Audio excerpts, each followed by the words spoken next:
Mis amados hermanos, en el nombre de Jesucristo, nuestro Salvador y Señor, les saludo en esta oportunidad, estando aquí en la presencia del Señor, agradecidos a Dios por su amor, por su bondad, por su misericordia.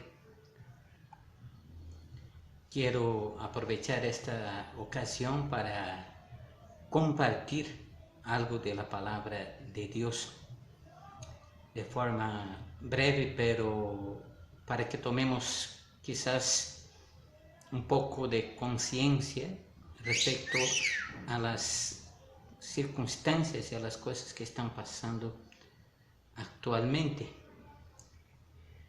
Y mostrar a través de eso que las evidencias de las cosas que están pasando actualmente en el mundo entero son, repito, ya he dicho esto en otra ocasión, es una previa, quizás como dije una antesala de lo que será, mis hermanos, el periodo conocido como la Gran Tribulación.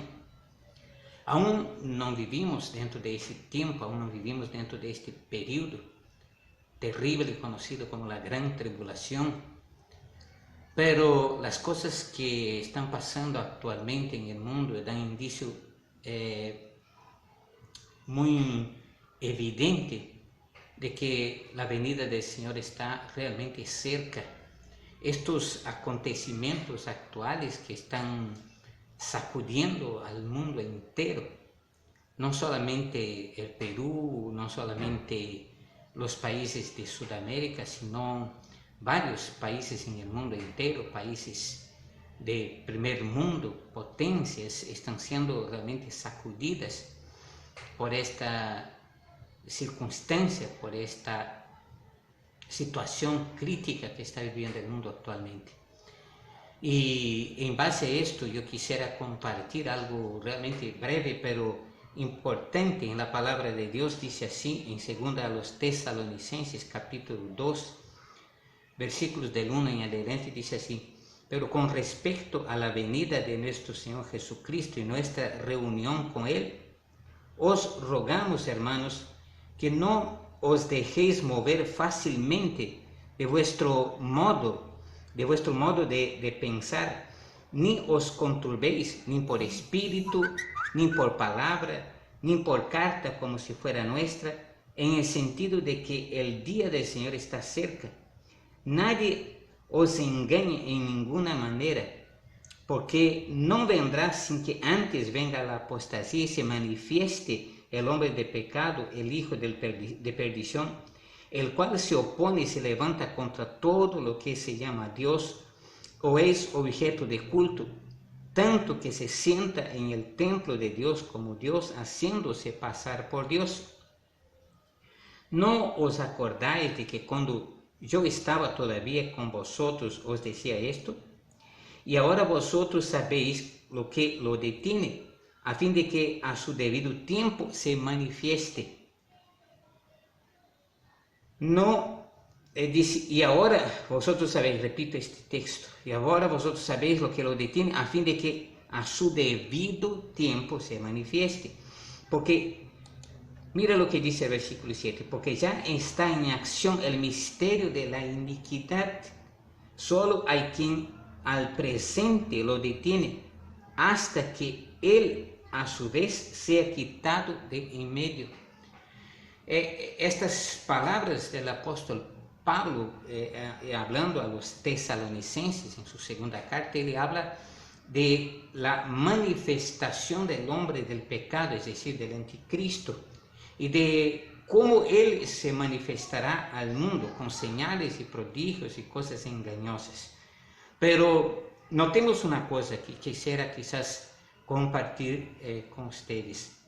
El mundo está yendo a una situación realmente crítica. No sabemos lo que será de las naciones, de los pueblos, de la gente, tanto los que tienen como los que no tienen, después que pase esta crisis. Tanto los países primermundistas como los países de menos condición económica, cómo confrontarán esta situación.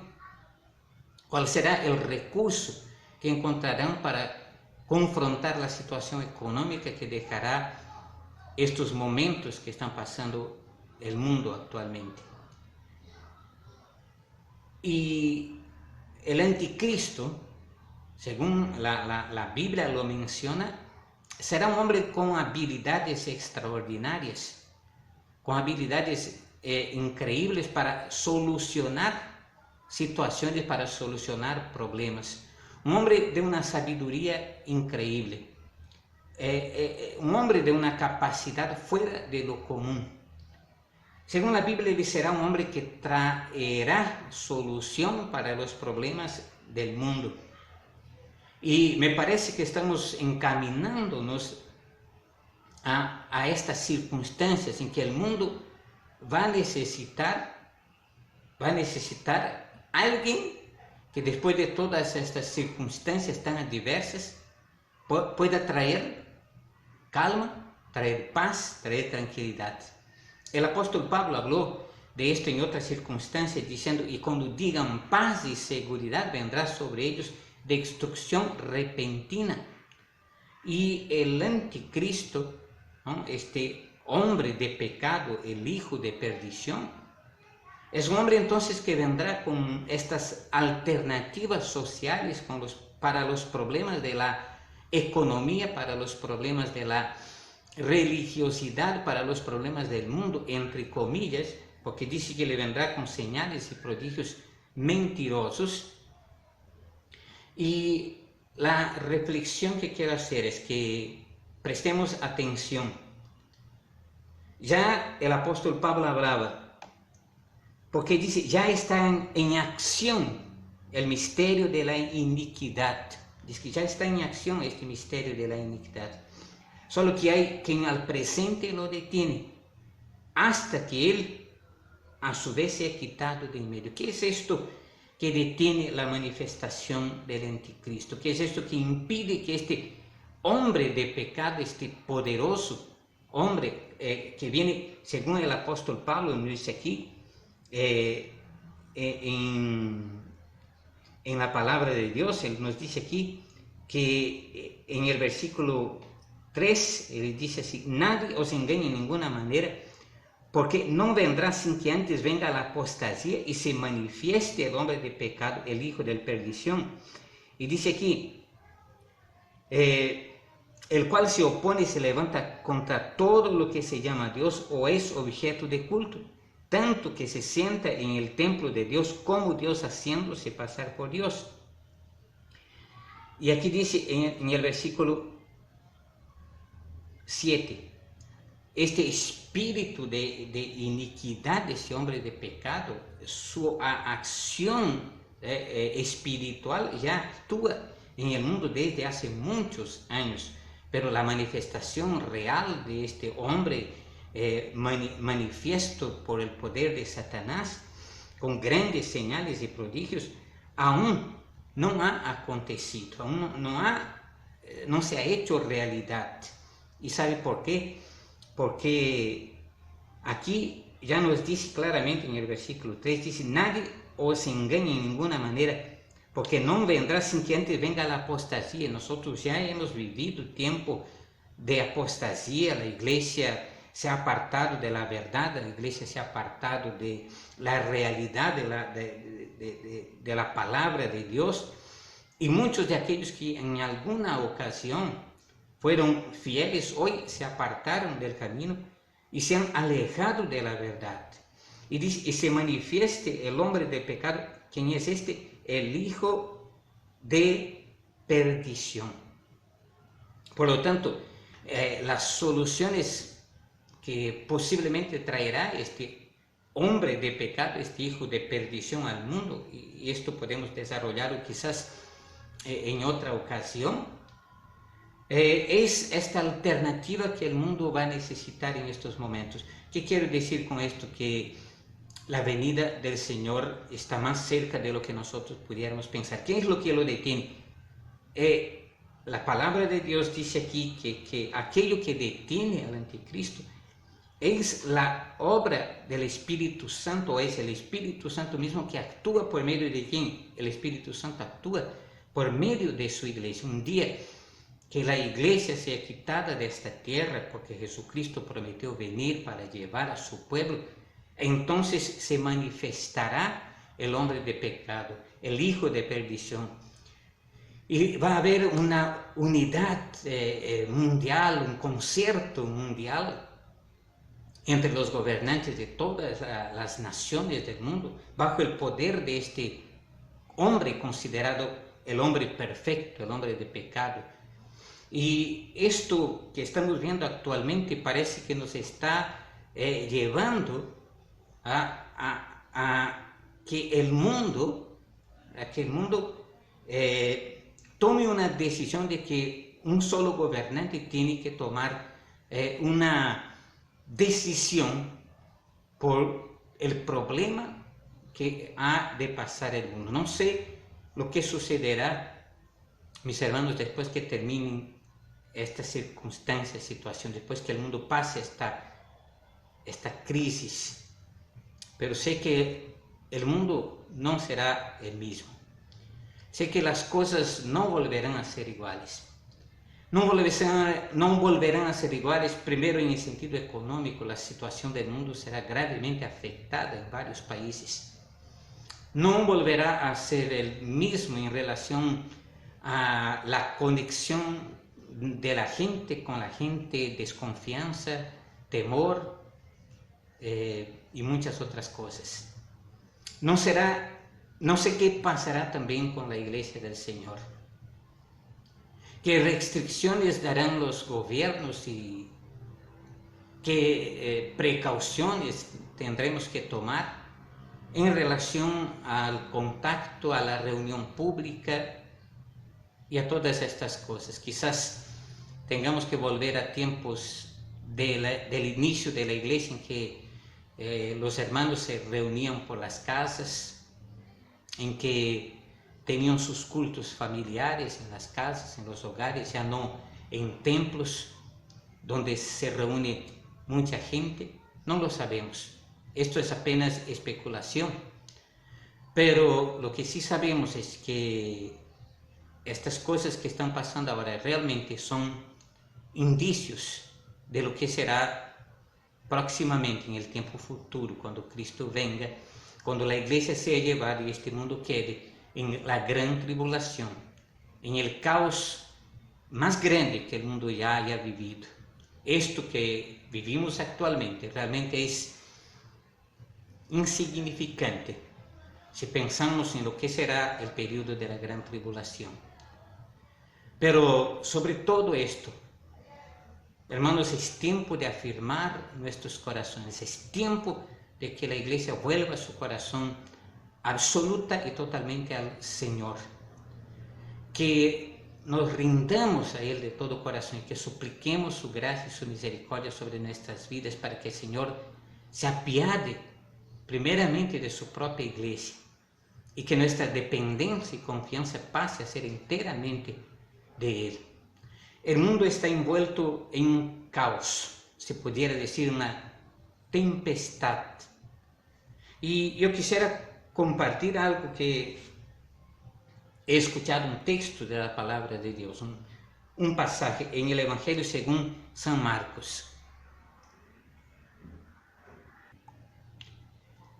Y quisiera leer ahí en Marcos, capítulo 4, versículo 35 al 41, donde dice así la palabra de Dios.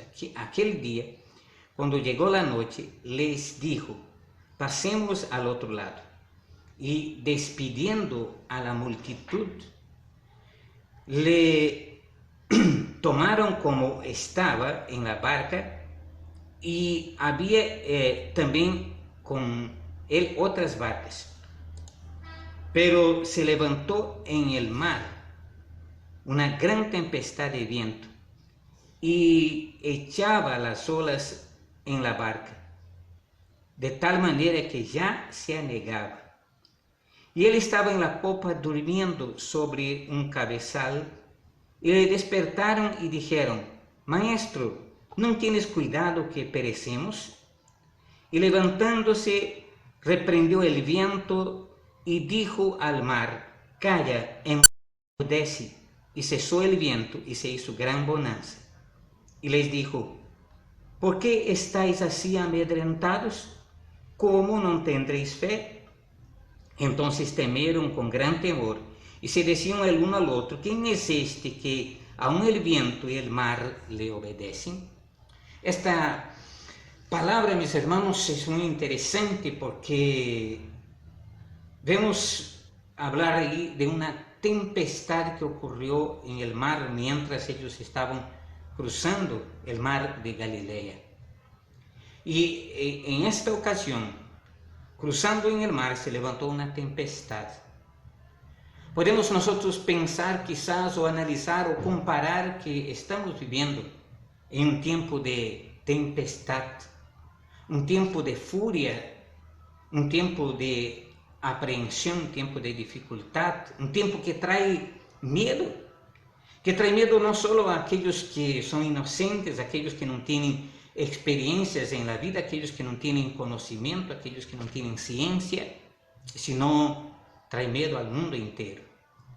Y dice aquí la palabra de Dios, dice: pero se levantó una gran tempestad de viento y echaba las olas en la barca, de tal manera que ya se anegaba.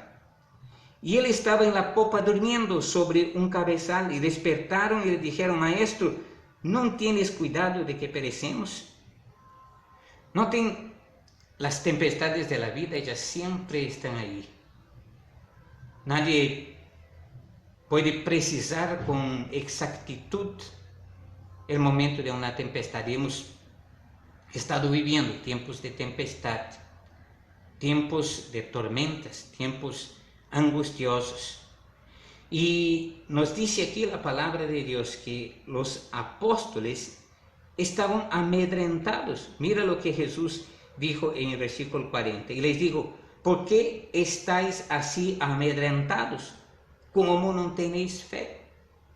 Noten que estos apóstoles, la mayoría de ellos eran hombres experimentados en el mar, experimentados en las embarcaciones, experimentados con algunas tempestades que seguramente pasaban en aquel lugar, pero esta parecía ser una tempestad muy distinta, una tempestad que trajo pavor, que trajo miedo a los apóstoles. A pesar de su experiencia, a pesar de sus capacidades técnicas para lidiar con la barca y con la tempestad, entraron en temor y no sabían qué hacer. Hoy vivimos situaciones así. Hay muchos lugares en que los gobernantes ya no saben qué hacer, no tienen solución para los problemas, están atemorizados, están con miedo. La tempestad puede causar tragedias, puede causar muertes, puede causar daños. Pero hay una cosa que nos dice ahí, en el versículo 39, dice: y levantándose, hablando de Jesús, reprendió al viento y dijo al mar: enmudece. Y cesó el viento y se hizo gran bonanza. Mis amados hermanos, no hay tempestad que dure para toda la vida. Nosotros sabemos que esta situación va a pasar. A pesar de que puede extenderse, a pesar de que pueda traer consecuencias, una tempestad siempre deja tras sí rastros de desastre, de destrucción, de muerte y quizás consecuencias de otros males. Pero sabemos una cosa: ella ha de pasar, y además es tiempo de que nosotros aprovechemos esta circunstancia. No tenemos recursos humanos, quizás nosotros, para poder solucionar este problema. No tenemos alternativas humanas para solucionar este problema. Quizás los gobiernos ya no encuentren una salida, están haciendo una y otra cosa, tratando de aliviar por lo menos el problema. Pero la iglesia del Señor Jesucristo, tiene en sus manos la alternativa para clamar y suplicar en ese tiempo la misericordia del Señor, para que en medio de la tempestad haya tranquilidad, para que el Señor en su tiempo, en su momento, pueda decir también, como dice aquí en esta palabra, y levantándose reprendió al viento y dijo al mar, calla, enmudece, y cesó el viento y se hizo gran bonanza. Y en el versículo 41 dice así, entonces temieron con gran temor y se decían el uno al otro, ¿quién es este que aún el viento y el mar le obedecen? Este es Jesús, el Jesús que tenemos a nuestro alcance, el Jesús que es el Señor de nuestras vidas, el Jesús que es el Señor de la iglesia. Él está ahí presente y quizás está esperando que nosotros nos volvamos a Él de todo nuestro corazón. Sé que son momentos difíciles y repito, mis hermanos, esto es una previa a lo que será el periodo de la gran tribulación. Y el Señor nos está dando una advertencia. Prepárense, prepárense porque yo vengo en breve. Prepárense porque mi venida está cercana. Es tiempo de que aprovechemos esta circunstancia para buscar al Señor de todo nuestro corazón. Que Dios nos dé gracia y nos ayude en estos momentos. En nombre de Jesús. Amén.